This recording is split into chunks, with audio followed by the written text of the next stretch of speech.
En el área de educación, te quiero compartir lo que es el modelo de aula invertida, un modelo pedagógico que esperemos que te sirva y si eres profesor o si eres directivo de alguna escuela, es evidente que puede servirte este modelo de aula invertida.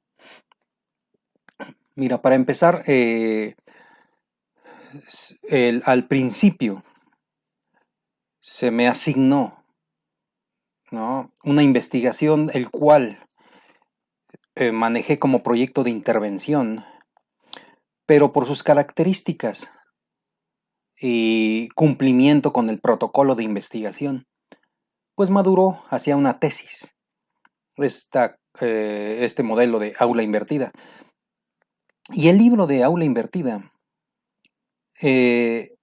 dice que este es un modelo pedagógico que transfiere determinados procesos fuera del aula y utiliza el tiempo de clase juntamente con la experiencia docente para facilitar y potenciar procesos de adquisición y práctica de conocimientos dentro del aula. De tal manera que para ir abriendo el panorama, esta aula invertida te permite como docente preparar, normalmente son videos, no necesariamente, videos, audios o algunas lecturas para que tus alumnos, tus discentes, realicen ciertas tareas en casa. Es decir, este modelo lo que requiere es que las actividades que el discente normalmente realiza en el aula, las desarrolle ahora en casa, de tal manera que inviertas un poco las etapas de la taxonomía de Bloom y las de mayor carga cognitiva puedan quedar en el aula y a lo mejor no en casa.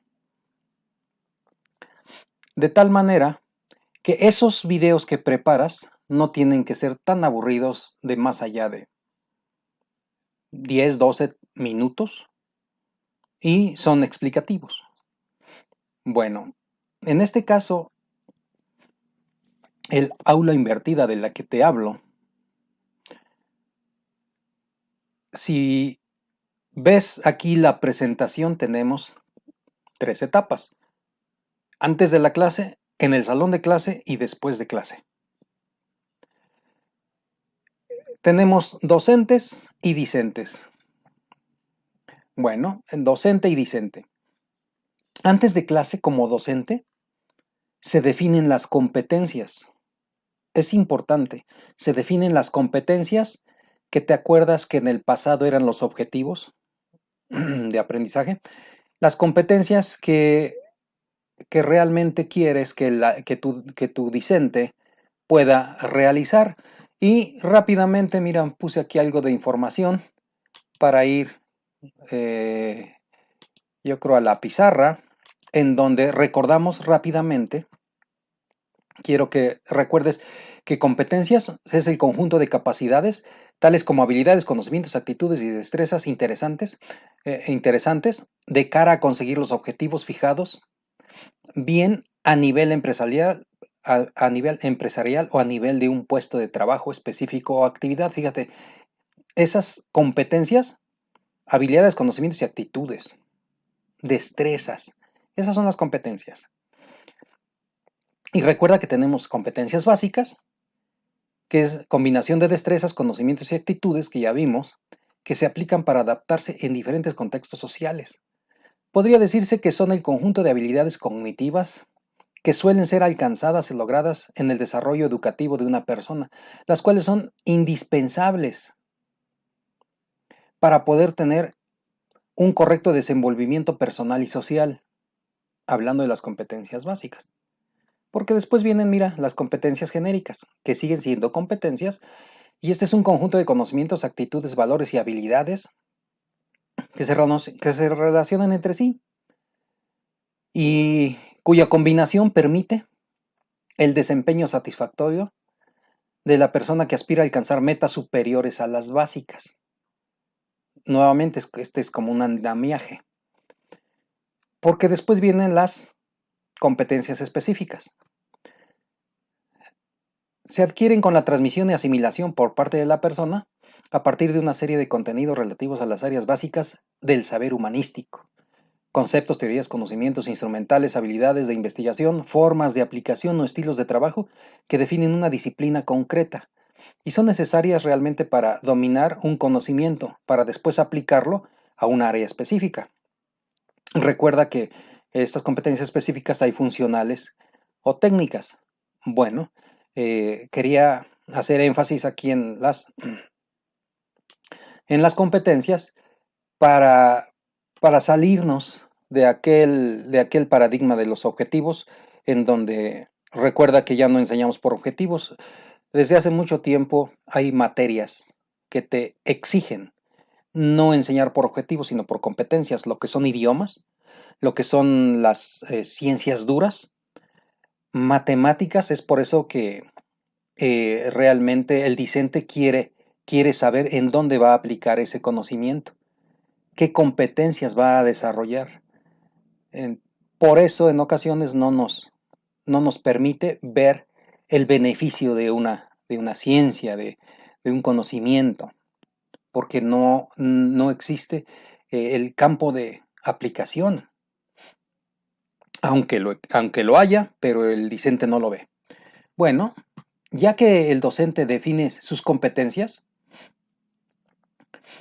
selecciona o elabora recursos o textos. Recuerdas que te dije que normalmente son videos, porque Sam y Berger, que fueron los realmente autores de este modelo, pues iniciaron con videos cortos de 7, 8 minutos, 12 minutos, explicativos, de tal manera que el discente los revisa en su casa, los comprende y llega al salón de clases a confirmar y a participar y a colaborar con propio conocimiento, ¿no? O algún texto o algún audio que quieras preparar como docente para que el discente o el alumno lo vea fuera del aula. Puede ser en su casa. Asigna la tarea de visualización, obviamente. Les asigna el docente la tarea de observar y el mismo docente prepara las actividades de acuerdo al tipo y nivel, fíjate, tipo y nivel. ¿Qué nivel tienen tus discentes? Con base en ello, les preparas unas actividades antes de clase, mira. De tal manera que el discente antes de clase visualiza, lee o escucha en casa.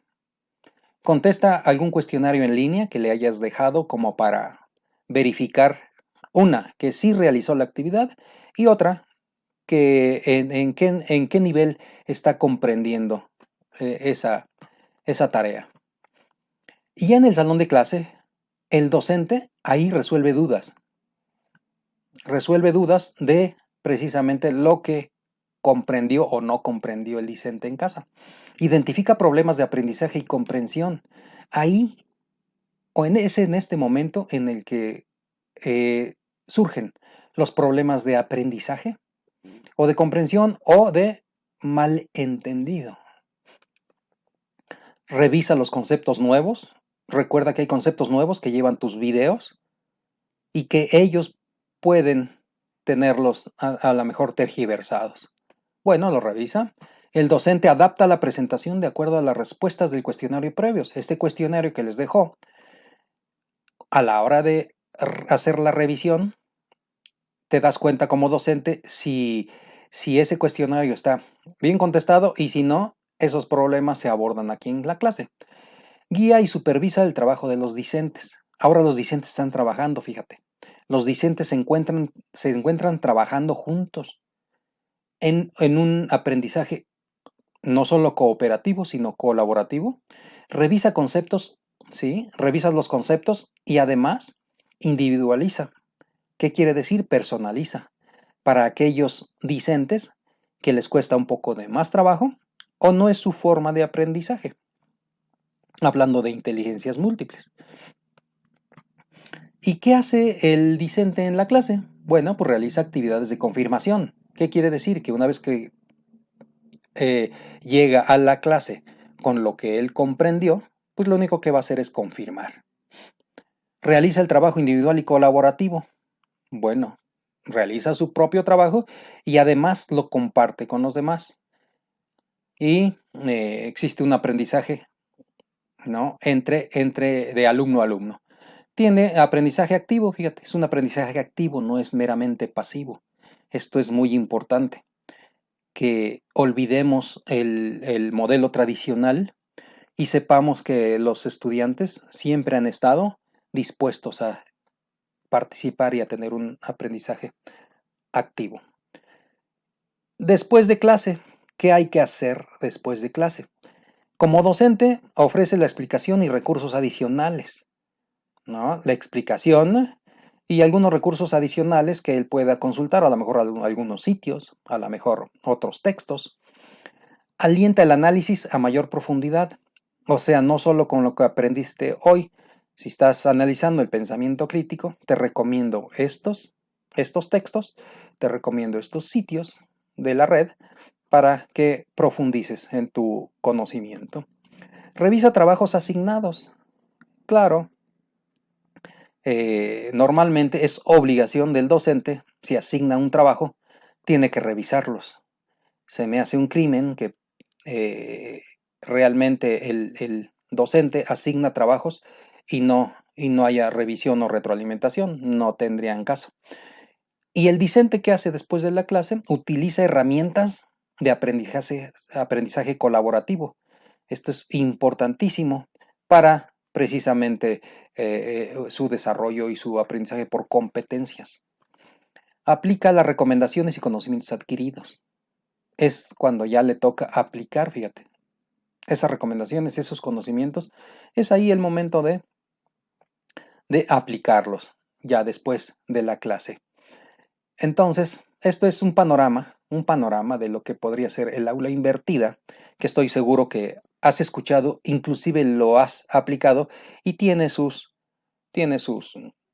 decálogo, por ejemplo. Aquí puedes ver un decálogo que presenta el libro que dice Aula al revés o Flipped Classroom.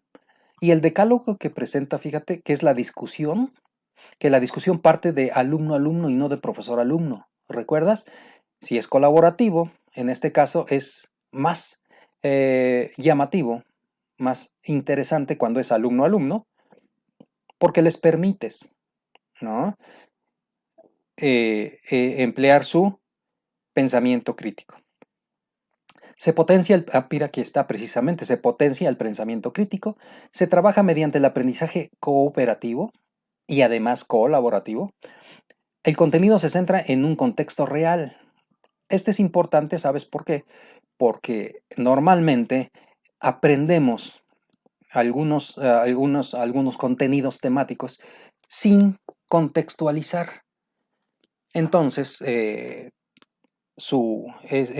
representa una mayor dificultad su aprendizaje, porque no hay un contexto, una aplicabilidad a la vista. El desafío intelectual por parte de los propios alumnos, claro, porque en este caso existe un reto, un autodesafío para ver si realmente pueden comprender en tan poco tiempo lo que el tema o el contenido temático que se les asignó. Se insiste en un modelo de aprendizaje dirigido. Es un aprendizaje dirigido. Una vez que lo aprendieron, existe la tutoría, ¿no? Entonces viene el profesor y ya no es el guía, sábelo todo. Ya es un tutor, ya es un guía, ya es un facilitador. Ah, pues aquí mira, sigue. El profesor se convierte en un facilitador de conocimiento. ¿Te acuerdas el constructivismo lo que te dice que ya el profesor deberá convertirse en facilitador? Ya no más es un, una autoridad total en el aula. Se da mucha importancia a la participación activa de cara a la resolución de problemas. Fíjate, resolución de aquí de casuísticas podría ser con una mayor carga cognitiva, es magnífico este modelo para desarrollar esas habilidades en los discentes. Dice, los alumnos pasan de ser oyentes pasivos a aprendices activos, lo acabamos de mencionar. Ya no pueden estar de pasivos esperando que el profesor los alimente y después que ellos vengan y vacíen todo su conocimiento en un examen al mes, ¿no? Ya sea su evaluación, en su evaluación formativa. No esperamos eso ya. Para esto, para este modelo, obviamente te tienes que cobijar, ¿no? Con un marco teórico, con algo más que solo aula invertida. ¿Qué es lo que te soporta, ¿no? Y te puedes dar cuenta que el aprendizaje invertido es parte de el aula invertida. El hecho de que tú tengas aula invertida, estés aplicando el modelo de aula invertida, no quiere decir, ¿no? Necesariamente que esté existiendo el aprendizaje invertido. No necesariamente, son cosas diferentes. Aula invertida es una cosa y aprendizaje invertido es otro. Hay que estar haciendo énfasis en este aprendizaje una vez que tienes tu aula invertida. Y lo que acabamos de ver, competencias. También esta teoría cobija a tu aula invertida. El pensamiento complejo, claro que el pensamiento complejo te va a permitir, ¿no?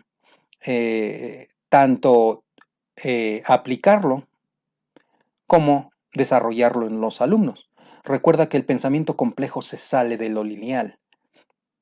Ya no es aquel plano cartesiano que ya nos dio mucho ese tipo de investigación, el plano cartesiano, el pensamiento lineal, ya nos dio todo lo que tenemos en la actualidad.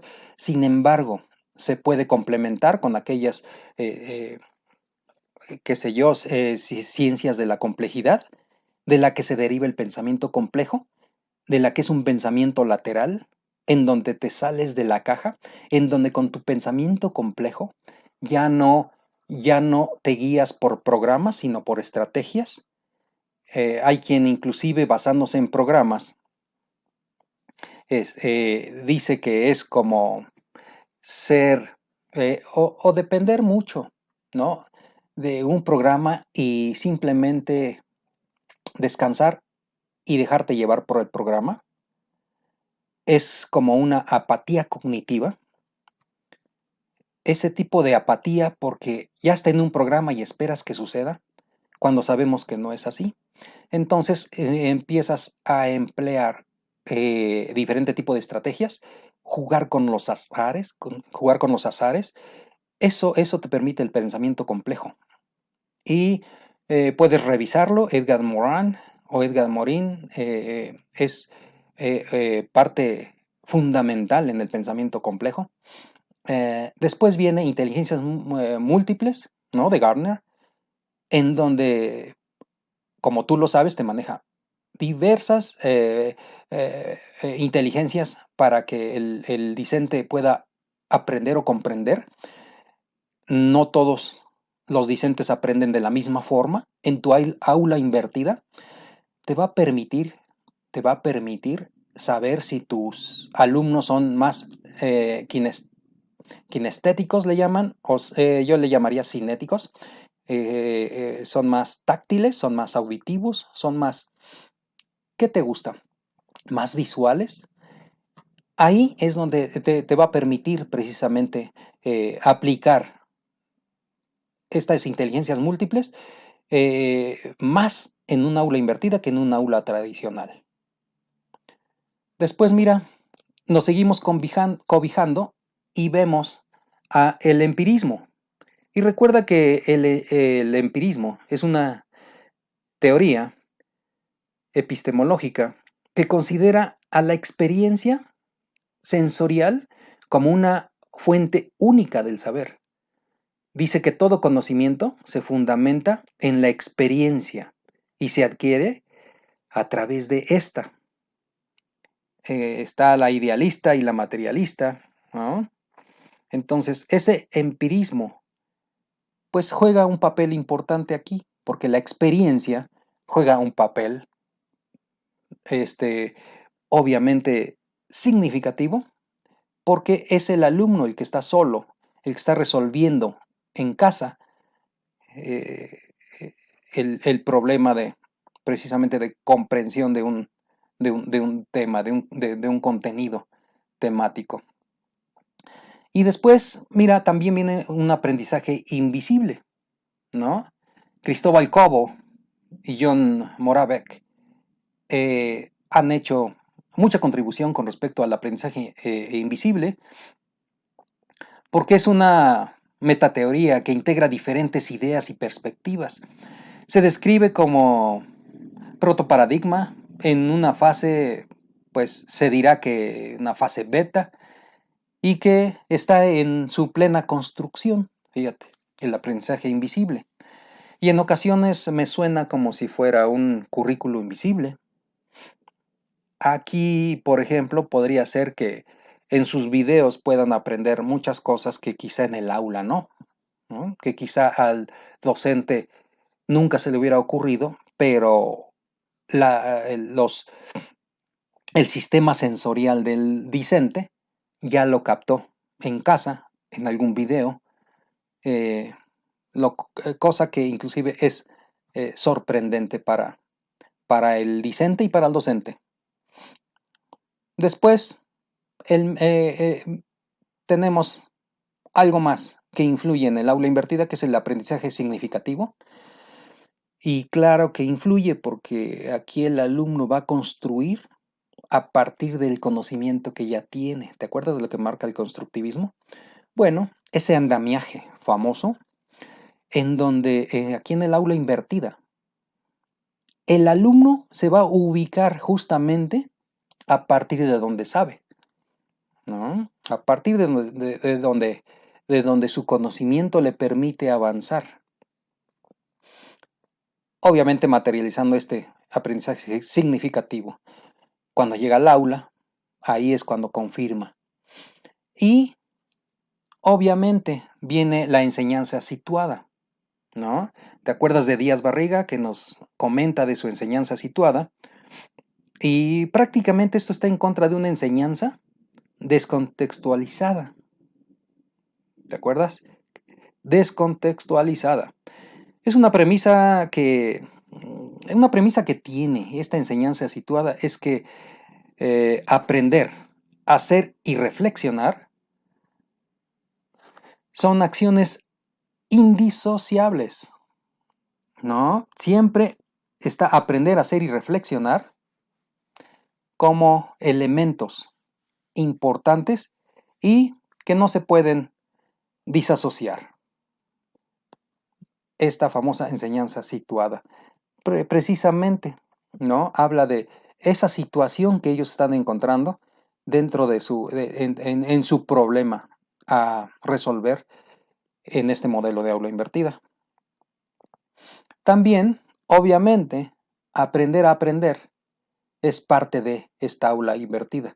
Es donde realmente el discente se da cuenta de la forma en que los conocimientos son más palpables, más lógicos para él, la forma en que él aprende y no en la forma en que lo forzamos como docentes a aprender, que en ocasiones termina memorizando porque no lo puede aprender como tal, sino como memorización, o no puede mecanizar.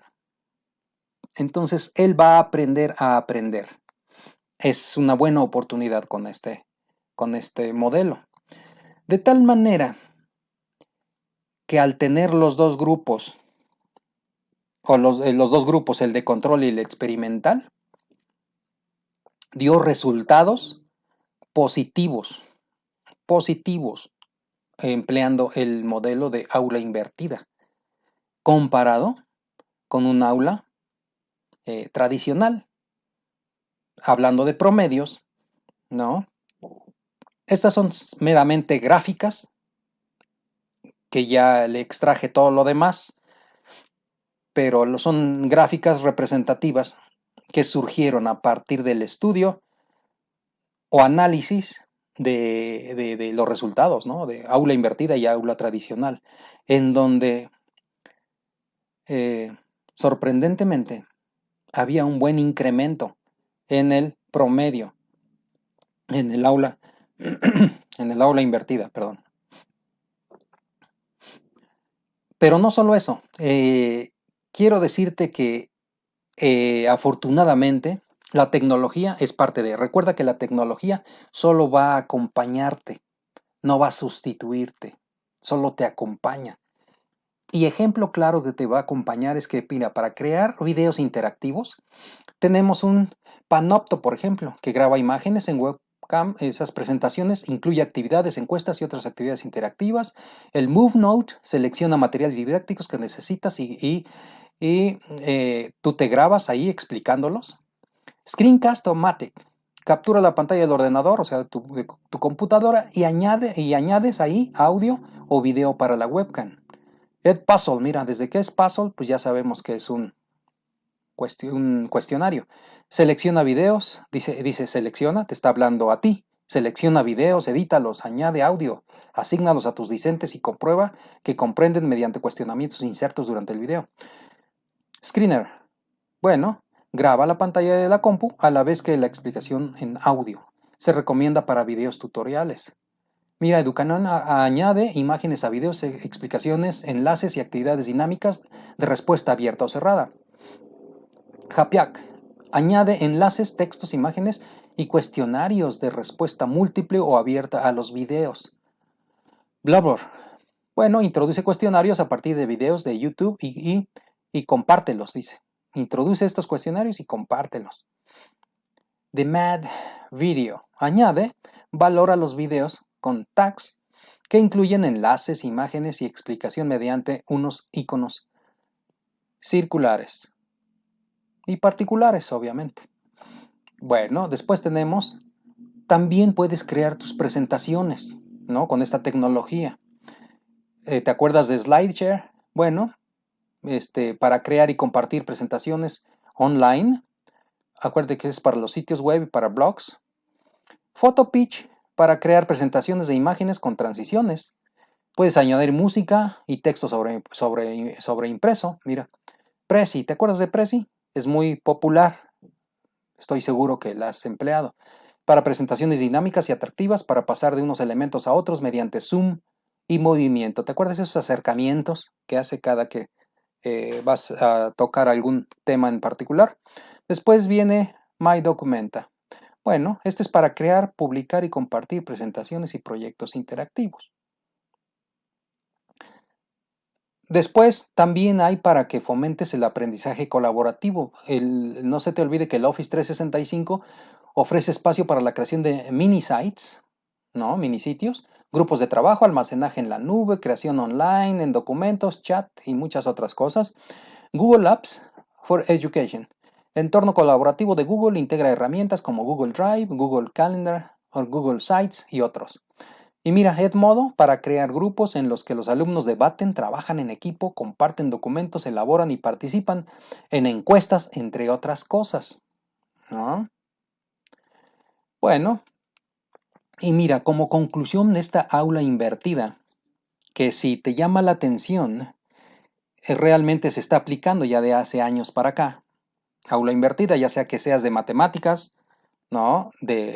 Obviamente de ciencias duras, de física, de química, de idiomas. En idiomas es excelente porque desarrolla las habilidades que tú quieres desarrollar. De tal manera que si tú tienes gente que se va a ir de agregado comercial, agregado militar, agregado a Naciones Unidas, resulta que le dejas de tarea un video de 7, 10 minutos, 15 minutos, y te vas a sorprender de la capacidad sensorial de tus discentes cuando regresan al aula, no solo a preguntar qué vas a ver hoy, sino a compartir lo que vieron y te vas a dar cuenta, te vas a sorprender de cosas que ellos pueden detectar en un video que a lo mejor tú como docente no lo has detectado y no se los ibas a explicar nunca en el aula. Pero son cuestiones que ellos se dan cuenta, a lo mejor la forma en que utilizan alguna parte del uniforme, la forma en que saludan, la forma en que se desenvuelven, su body language, ¿no? Su comunicación corporal, su lenguaje corporal, cosas que igual y no estaba en tu mente explicarles, bueno, ellos ya lo van a traer, fíjate. Entonces, es muy importante, se me hace un buen recurso, un buen modelo, ¿no? Lo he empleado y ha dado buenos resultados. Mira, resultados positivos, motivación y despertar de la gnosis. Es un mayor control por parte de los estudiantes, claro que sí, porque cuando a ti no te comprenden en el aula, se quedan con la duda y después tienen que preguntar si es que les da tiempo. Y si no, pues no preguntan y ahí es donde empieza el problema. Pero en casa ellos con su video tienen la opción de repetirlo cuantas veces quieran, repetirlo para estar seguros y comprender lo que se les está explicando en el video. Aprendizaje colaborativo, por supuesto, ya lo vimos, ¿no? En el aula, todo mundo colaborando, todo mundo cooperando. El paidocentrismo, recuerda que el paidocentrismo en este caso no son niños. Sin embargo, vamos a dirigirlo como si fueran niños. Paidocentrismo en donde el aprendizaje y la enseñanza se centran aquí en el niño. Nosotros vamos a decirle que se centran en el alumno. Recuerda que tu enseñanza debe enfocarse en el discente, en el alumno, ¿no? Después viene lecciones y contenidos más accesibles, claro. Ellos van a tener estas lecciones y contenidos más accesibles en el momento en que lo deseen. Aprendizaje a propio ritmo, lo había mencionado. Ellos pueden regresar al video cuantas veces quieran, cuantas veces lo deseen, ¿no? Pues a propio ritmo.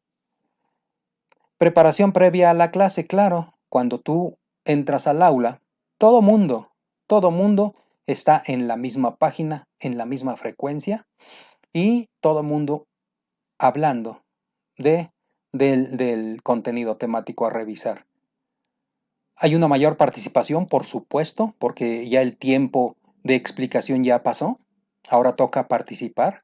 Aprendizaje personalizado, por supuesto que hay estudiantes que o les cuesta mucho trabajo algún tema, algún área, o simplemente su forma de aprendizaje es un poquito, su ritmo es realmente diferente. Ahí es donde se puede personalizar, el docente aprovecha para personalizar su enseñanza. Variedad de contenidos, claro, la variedad que se considere necesaria. Promueve principios deontológicos y axiológicos, por supuesto que aquí van increciendo, ¿no? Obviamente en sus principios, aquellos profesionales y aquellos, obviamente, de moral y de ética. Y con esto, mira, que da vueltas y que quedó al revés y que se llama Flipped Classroom. Acuérdate que es aula invertida o Flipped Classroom. Es una opción y te la comparto en el área educativa para cualquier materia que estés enseñando. Puede ser que te dé una agradable sorpresa. Y seguiré compartiendo cosas, aspectos, a lo mejor algunos temas que han dado resultado y que simplemente es compartir contigo que pueda servirte de alguna manera. Y nos vemos en algún otro video.